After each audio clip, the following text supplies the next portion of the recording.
अजीब लगता है ये देख के कि भगवान से भी लोग रूठ के बैठे हैं। जिसे भगवान सारी दुनिया में चुन चुन के सिर्फ उन्हें ही दुख देता है, जैसे कि शायद भगवान को उन्हें ही सताने में मजा आता हो। पर ऐसा क्यों होता है? जब भी कुछ अच्छा होता है तो हम कहते हैं कि ये सब मैंने अपनी मेहनत से किया है, मैंने अपने हुनर और अपनी समझदारी से किया है। मनुष्य का स्वभाव है कि वो किसी भी अच्छे काम का क्रेडिट वो किसी और को नहीं दे पाता, पर हर गलत काम का जिम्मेदार वो दूसरों को ठहराता है, और जब कोई और नहीं मिलता तो फिर भगवान के ऊपर ही डाल देता है। परमात्मा को, उनकी कृपा को हम समझे ही नहीं। परमात्मा तो स्वयं अस्तित्व का रूप है। हमारा होना ही परमात्मा की शक्ति से है। मेरा बोलना परमात्मा की शक्ति से, आपका सुनना परमात्मा की शक्ति से है। परमात्मा एक दिव्य ऊर्जा के रूप में है। लोग परमात्मा से प्रार्थनाएं करते हैं और जब पूरी नहीं होती तो शिकायतें करते हैं। कई लोग कहते हैं मैंने बहुत प्रार्थनाएं की पर भगवान नहीं सुनता। हमारी सबसे बड़ी गलती यह है कि हमने हमारी इच्छाओं को प्रार्थना मान लिया है। हमने हमारी मांगों को प्रार्थना का शब्द दे दिया है। परमात्मा के आगे मांगना प्रार्थना का एक अंग जरूर है, पर वो प्रार्थना नहीं है। प्रार्थना से कुछ प्राप्त नहीं होता, प्रार्थना में प्राप्त होता है। वास्तव में प्रेयर का अर्थ क्या है, प्रार्थना का अर्थ क्या है? जिसमें आपका दिल डूब जाए। प्रार्थना आपके हृदय को पवित्र कर देती है, दिव्य कर देती है। और पवित्र हृदय, दिव्य हृदय जो भी कार्य करता है वो जिंदगी में हमेशा खुशियां लेके आता है, अपने लिए भी दूसरों के लिए भी। प्रार्थना का अर्थ है कि जिसमें हमारी आत्मा डूब जाए, हम खो जाएं, हम मिट जाएं, जिसमें बाकी कुछ बचे ही नहीं पीछे। जब शबरी से भगवान राम मिले, शबरी को कुछ नहीं आता था, कोई प्रार्थना नहीं आती थी। भगवान राम को देख के उसकी आंखों से आंसू बहने लगे। राम शबरी की तरफ देखने लगे, शबरी श्री राम की तरफ देखने लगी। कितने ऋषि थे उस जंगल में जो संस्कृत में बनी हुई, विधि विधान से बनी हुई प्रार्थनाएं करते थे, तपस्या करते थे, पर सबको छोड़ के उस शबरी के पास आए। एक ही प्रार्थना करती थी, कब आओगे हे राम, तुम कब आओगे? सालों साल, एक दिन नहीं, 2 दिन नहीं, पूरा जीवन। ऐसा नहीं कि जिस दिन श्री राम आए उस दिन उसको प्रार्थना का फल मिला, नहीं, हर दिन उसे प्रार्थना का फल मिला। हर दिन उसे प्रार्थना से आनंद मिला। प्रार्थना के बाद आनंद मिलता है ऐसा नहीं है, प्रार्थना करते समय आनंद मिलता है। प्रार्थना में आनंद है। हमने प्रार्थना के अर्थों को अभी समझा ही नहीं है। हमने ये मान्यता बना रखी कि प्रार्थना करने से कुछ मिलेगा, पर हमें ये बात समझ नहीं आती कि प्रार्थना में होने से कुछ मिलेगा। ऐसा नहीं है कि प्रार्थना रास्ता है और हमारी इच्छाएं मंजिल है। प्रार्थना अपने आप में मंजिल है एक। प्रार्थना आपकी दिल की गहराइयों से निकलती है। प्रार्थना में आप अपना हृदय परमात्मा के आगे खोल के रख देते हैं। कई लोग पूछते हैं कि प्रार्थना में क्या बोले, कौन सी प्रार्थना करें? कौन सिखा सकता है आपको? आपके हृदय की बात आपको कोई और कैसे सिखा सकता है? इसलिए फिर लोग कहते हैं कि हम रोज प्रार्थना करते हैं, भगवान सुनता नहीं। शायद तुम्हें पता ही नहीं कि प्रार्थना कहते किसे हैं। हमारी हालत ऐसी है कि एक व्यक्ति रोज रेस्टोरेंट में जाता है, कि रोज पूरा मेन्यू कार्ड पढ़ता है, और फिर भी उसे शिकायत है कि मेरी भूख नहीं जाती, मेरा पेट नहीं भरता।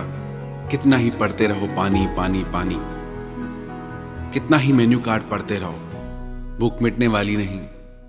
भूख तब मिटेगी जो उस मेन्यू कार्ड में लिखा है वो आपके भीतर जाए। शब्द तो आपके मुंह से निकलते हैं, पर वो प्रार्थना आपके हृदय में नहीं जाती। जिस व्यक्ति के हृदय में प्रार्थना चली गई, उसकी जिंदगी पूरी तरह से बदल जाएगी। उसका हृदय पवित्र और दिव्य हो जाएगा। जिसका हृदय पवित्र और दिव्य है वो जो कार्य करेगा वो पवित्र और दिव्य होगा। वो जो कार्य करेगा वो पूरी सृष्टि में खुशियां लेके आएगा। और बहुत आसान है कह देना कि भगवान हमें दुख देता है, क्योंकि सब कुछ वही तो करता है, उसी की ही शक्ति से तो चल रहा है सब। पता नहीं क्यों हमें बातें समझ ही नहीं आती। परमात्मा एक दिव्य ऊर्जा के रूप में है, पर हर कार्य के पीछे परमात्मा जिम्मेदार नहीं।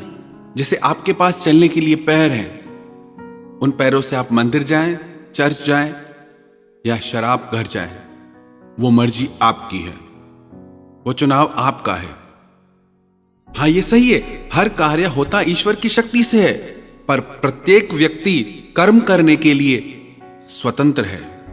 जैसे आपके घर में अग्नि की सुविधा गैस के रूप में है, अब उससे आप खाना बनाओ, आपकी मर्जी, या उससे अपना घर जला दो, वो भी आपकी मर्जी। हालांकि घर भी अग्नि ने जलाया, खाना भी अग्नि ने बनाया, पर चुनाव हमारा था कि अग्नि की शक्ति क्या करे। बिना अग्नि की शक्ति के न खाना बनेगा न घर जलेगा। अब यदि इसमें हम कहें कि इस अग्नि की वजह से मेरा घर जल गया, तो एक अर्थ में यह सही भी है और एक अर्थ में गलत भी है। याद रखना, परिस्थिति चाहे कैसी भी हो, हम हमेशा चुनाव करने में स्वतंत्र हैं। बहुत आसान होता है हर दुख की, हर गलत बात की जिम्मेदारी किसी और पे डाल देना। परमात्मा दुख नहीं देता। हमें तो शायद ये ठीक से पता भी नहीं कि परमात्मा है कौन, तभी कुछ भी बोलते हैं। लगता है कि शायद कोई ऐसे ही बैठा है ऊपर, सब चला रहा है। परमात्मा अस्तित्व का नाम है। आप भी परमात्मा की वजह से हैं। क्या आपको याद है दुनिया में आप कब आए, कैसे आए?